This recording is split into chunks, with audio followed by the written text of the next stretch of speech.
Share کریں۔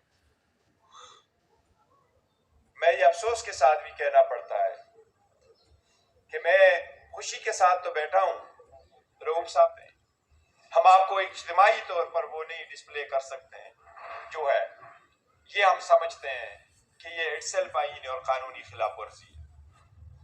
ہمیں اگر مینیفیسٹو ڈسپلے کرنے میں دشواریاں آ رہی ہیں تو اس سے آپ اندازہ کریں کہ کتنی کوشش کی جا رہی ہے ایک پارٹی کو انٹائر پروسیس سے آؤٹ کرنے کے لیے اور ان کے سپورٹر اور ووٹر اور کینڈیڈیٹس کو۔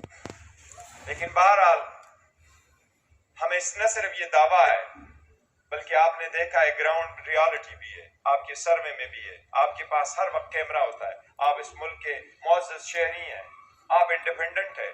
یہ کوشش کی جا رہی ہے ایک پارٹی کو انٹائر پروسیس سے آؤٹ کرنے کے لیے اور ان کے سپورٹر اور ووٹر اور کینڈیڈیٹس کو۔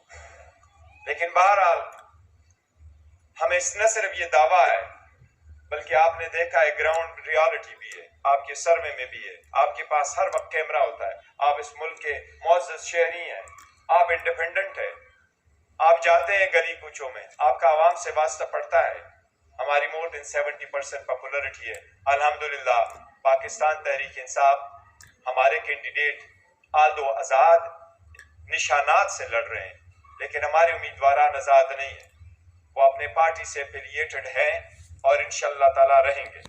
اس لیے ہم نے عوام کی خاطر اپنے مینیفیسٹو جو بنایا ہے اس کے مین پوائنٹس کا میں آپ کے ساتھ شیئر کرتا ہوں۔ سب سے پہلے ہمارا یہ ایک میں آپ کو بتا رہا ہوں، یہ ہمارے جو ہیڈ لائنز ہے اس کے حساب سے سب سے پہلے ہم یہ کہہ رہے ہیں شاندار پاکستان، شاندار مستقبل اور خراب ماضی سے چھٹکارا۔ اس سلوگن کے تحت شاندار مستقبل اور خراب ماضی سے چھٹکارا، شاندار مستقبل اور خراب ماضی سے چھٹکارا۔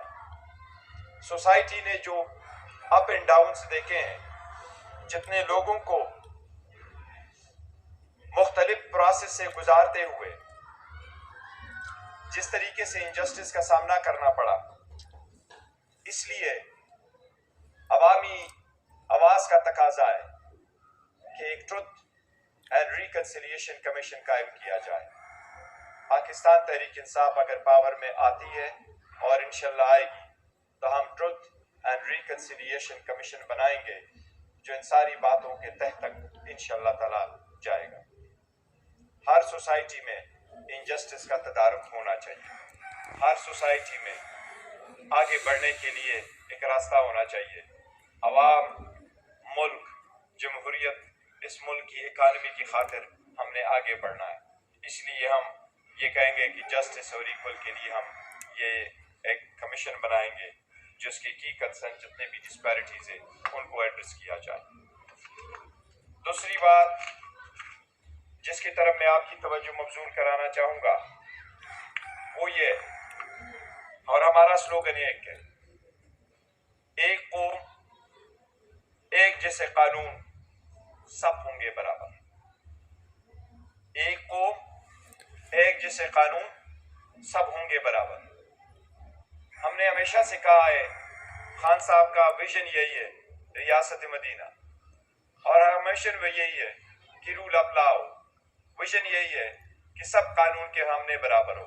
ایک ملک میں دو قانون نہیں ہو سکتے، ایک غریب کے لیے ایک امیر کے لیے، اور ایک قانون سے بچے اس کے لیے راستے بنائے جائیں اور دوسرا قانون کی گرفت میں آ جائے اور اس کو پروٹیکشن کی فیسلٹیز بھی نہ ہو۔ اس لیے اس سے بچنے کے لیے ہم یہ چاہتے ہیں کہ ہم رول آف لا پہ زیادہ زور دیں، اور میں ایز اے بیرسٹر کی حیثیت سے آپ کو کہتا ہوں کہ رول آف لا پورے دنیا کا بنیادی حقوق ہے۔ ایک مرتبہ ایک جج ایڈریس کر رہا تھا اور اس نے اپنے ملک کے ایک سب سے بڑی کوالٹی بیان کی کہ رول آف لا ہوتا کیا ہے، تو اس نے اس کی مثال یہ دی کہ رول آف لا وہی ہے جس میں چیک اینڈ بیلنسز ہو، سارے تین ارگنز کے ایک دوسرے پہ چیک اینڈ بیلنسز ہو، کسی ایک فرد میں، کسی ایک انسٹیٹیوشن میں سارا پاور مرکوز نہ ہو۔ اس لیے اگر سب اپنے اپنے دائرے میں رہتے ہوئے اپنے قانونی فرائض انجام دیں تو تب ہوگا ایک ہی قانون اور تب ہوگا سب کے لیے ایک جیسا ملک۔ اس لیے اس کی طرف ہم نے اسٹیپ دیے ہیں، وہ میں بہت جلد آپ کے ساتھ شیئر کریں گے۔ اس پریس کانفرنس کے بعد ابھی آپ کے ساتھ انشاءاللہ تعالی ہم آپ کے ساتھ اس کی ایگزیکٹو